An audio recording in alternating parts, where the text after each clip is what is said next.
आदाब। अहमद नदीम कासमी साहब की गज़ल आपकी समातों की नज़र। मैं किसी शख्स से बेजार नहीं हो सकता, एक जर्रा भी तो बेकार नहीं हो सकता। इस कदर प्यार है इंसान की खताओं से मुझे कि फरिश्ता मेरा मेयार नहीं हो सकता।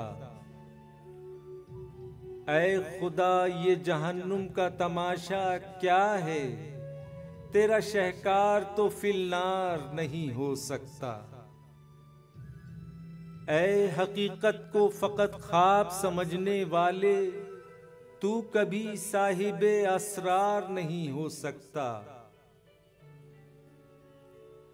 सरे दीवार ये क्यों निर्ख की तकरार हुई, घर का आंगन कभी बाजार नहीं हो सकता। मैंने भेजा तुझे ऐवाने हुकूमत में, मगर अब तो बरसों तेरा दीदार नहीं हो सकता। तीरगी चाहे सितारों की सिफारिश लाए, रात से मुझको सरोकार नहीं हो सकता। वो जो शेरों में है एक शय पसे अल्फाज नदीम, उसका अल्फाज में इजहार नहीं हो सकता।